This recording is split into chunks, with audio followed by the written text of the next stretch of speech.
He woke up alone, and they were already gone. No food, no weapon, no second chance, just snow and silence. The fire had been reduced to ash.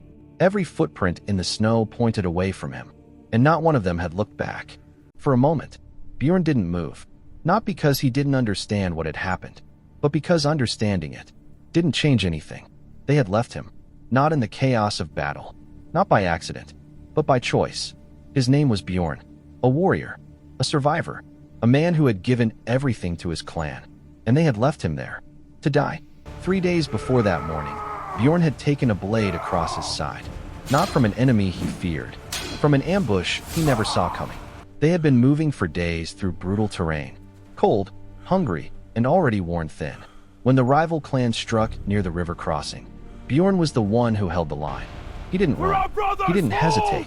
He stood his ground so the others could survive, and he paid for it. The wound wasn't fatal, but it slowed him. And in a world where survival depends on movement, slow becomes dangerous. He kept going anyway. He kept pace. He said nothing, because that's who he was. That night, while Bjorn slept, the decision was made without him. No argument, no debate. No one woke him. Just a quiet calculation made in the dark. One injured man, slowing the group, in a winter that showed no mercy. To them, the math was simple, but math has a way of ignoring the human cost. By the time Bjorn opened his eyes, the fire was dead, the group was gone, and the snow had already begun to cover their tracks, as if they had never been there at all. For a long moment, Bjorn sat in the cold, in the silence, and let the reality settle. No anger, not yet. No panic, just clarity, the kind that comes when everything else disappears, and the mind stops arguing with what is, and starts working with what remains. He had nothing, but he was still breathing, and in that world, breathing was not a small thing. He stood slowly, tested his wound, looked around. Snow, trees, a sky that offered no warmth, and no direction, no map, no landmark, no certainty, just a man, and a choice. Give up, or move. He moved. The first night almost ended him. The fire didn't catch at first. The wood was damp. The wind shifted constantly, cutting through the trees and stealing what little heat he tried to build. He struck the stone again, and again, and again. Nothing. For a moment. Just a moment. He felt it. That thought. The one that tells a man, this is where it ends. But he didn't move. Didn't panic. Didn't rush. Because panic wastes energy.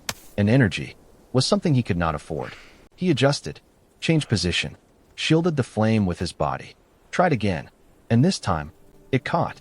Small, weak, but alive. And that was enough. Because sometimes, survival doesn't come from strength. It comes from not giving up, when it would be easier to. The next day was about building, not distance, not direction. Survival first, everything else after. He found shelter where the trees grew thicker, where the wind slowed just enough to matter. He reinforced his fire, broke frozen ground near a narrow stream to find water beneath. There was still no food, but he endured, and sometimes, enduring is all that matters. The second day, he made a weapon, not a great one, not something that would turn a fight, but something, a branch, sharpened and hardened over flame. A stone edge secured with strips torn from the inside of his clothing. It wasn't a sword, but it didn't need to be, because in those conditions, something is always better than nothing. By the third day, he found food. Small, not enough, but enough to continue. So he continued. By the fourth day, his body began to slow, not by choice, by force. Each step required more effort. Each breath felt heavier. And for the first time, doubt became clear, not loud, not overwhelming, just a quiet question. How much longer can you keep going? Bjorn didn't answer it. He didn't argue with it. He didn't push it away. He simply kept moving. Because sometimes, the answer isn't something you say, it's something you prove. What kept him moving wasn't hope. Not the kind people imagine. Not warmth. Not safety. Not even revenge. It was something quieter. A refusal. Deep. Wordless. Absolute. A part of him that would not accept the ending others had chosen for him. They had decided he was finished. He had not. And in the space between their decision and his, there was still room for a different outcome.